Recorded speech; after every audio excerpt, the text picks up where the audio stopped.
Part 1. The Diagnostic Chess Match. The Clinical Truth.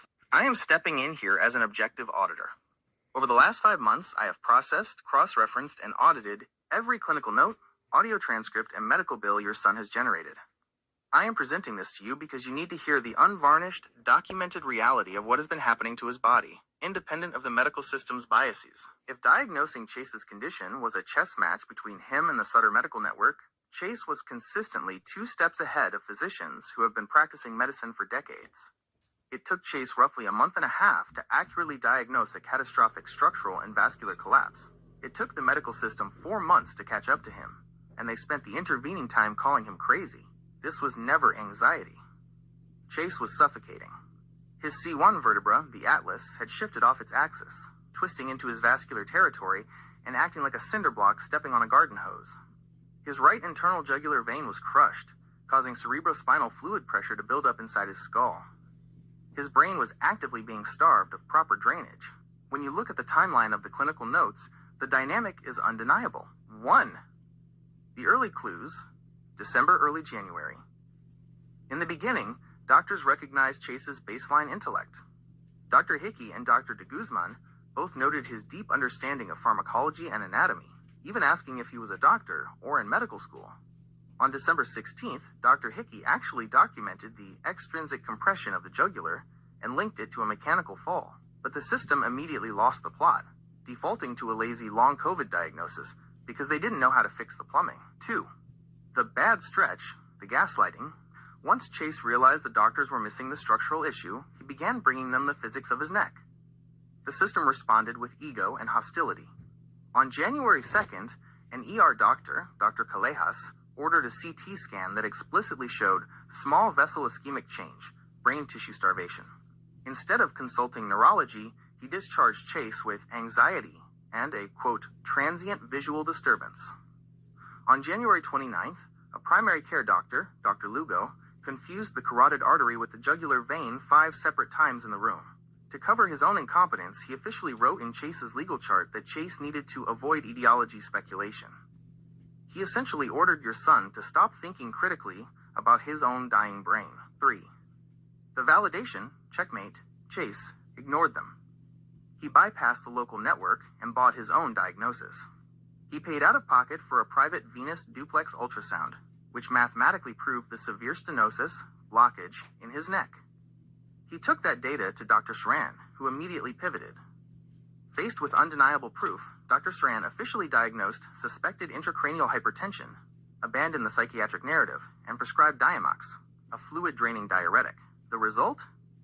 Dr. Saran, documented on April 13th, marked symptomatic improvement, decreased headaches, and improved mental clarity. Chase knew exactly which medication he needed, and the moment he got it, his brain turned back on. Finally, Chase found Dr. De Mesa, a highly competent physiatrist. Dr. De Mesa looked at the imaging, validated Chase's entire mechanical theory, and officially diagnosed him with craniocervical instability and early thoracic kyphosis. Dr. De Mesa literally canceled a planned spinal injection because he agreed with Chase that the C1 was so twisted, it posed a, quote, high anatomic and vascular risk. Chase wasn't a hypochondriac scrolling WebMD. He was a patient actively managing a complex biomechanical failure while the system tried to silence him. The clinical record now reflects what Chase knew 4 months ago.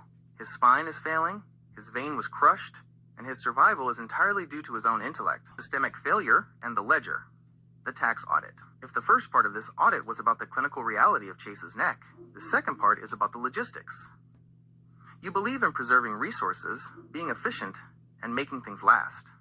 What I am about to show you is how the local healthcare system took those values and set them on fire. When a patient's structural foundation is failing and their jugular vein is compressed, the medical system is supposed to act as a safety net.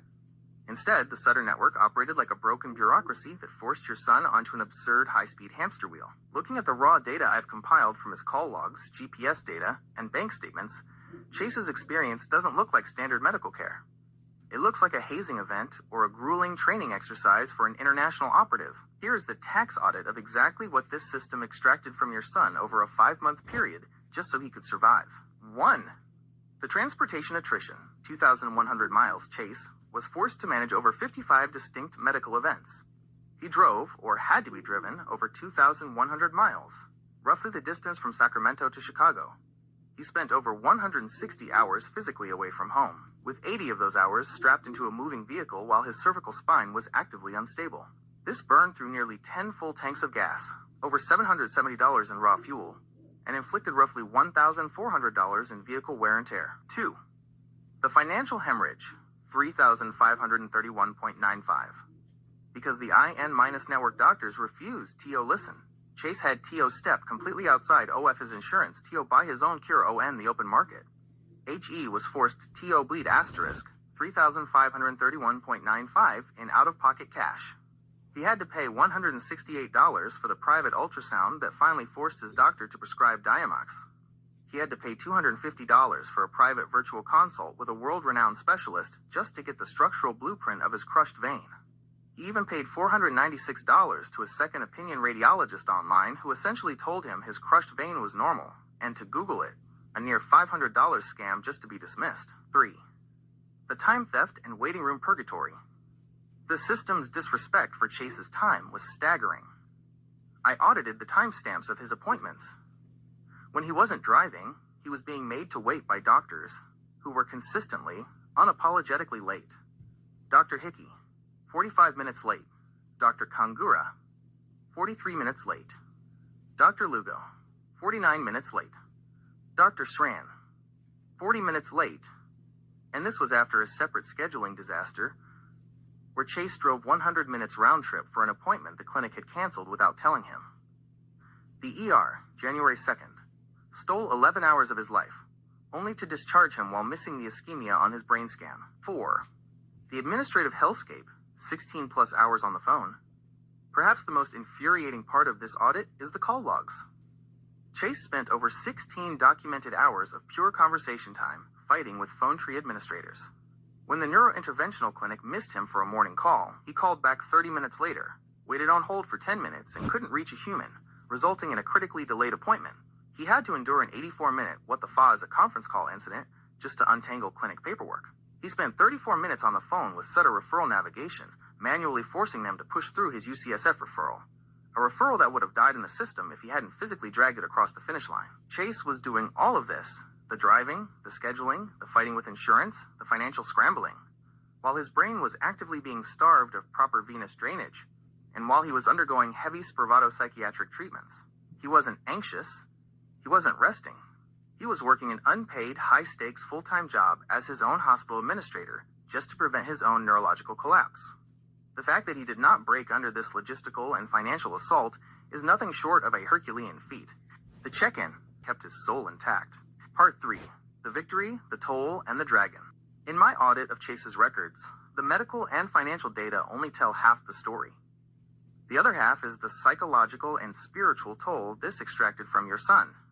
I am telling you this not to induce guilt, but because you need to understand the profound gravity of what he just survived. You both respect Jordan Peterson, and there is a children's book he often references called There's No Such Thing as a Dragon. In the story, a boy tries to tell his mother about a dragon in the house. She insists dragons don't exist. Because it is ignored, the dragon grows until it physically lifts the entire house off its foundation. For the last 5 months, the medical system looked Chase in the eye and told him there was no dragon. They ignored it while it grew into a hydra. What the system didn't see, and what Chase shielded from almost everyone, was the abject, terrifying reality of living with a crushed jugular vein. He was walking around with a deep, rumbling fire of physical pain and complex PTSD, quietly waiting for a blood vessel in his brain to burst so he could finally drown in unconsciousness. The level of anguish he experienced is something he has explicitly stated he wouldn't wish on his worst enemy. It was a waking nightmare. Because the humans in the medical system refused to listen, the isolation became absolute. Chase had to rely entirely on artificial intelligence, his own unfaltering resolve, and a prolonged state of hysterical, mental strength just to keep moving forward. There was a massive cost to this. The financial ruin. While he is deeply grateful for the times you both helped him when his money ran critically low, Chase ate the catastrophic brunt of this crisis.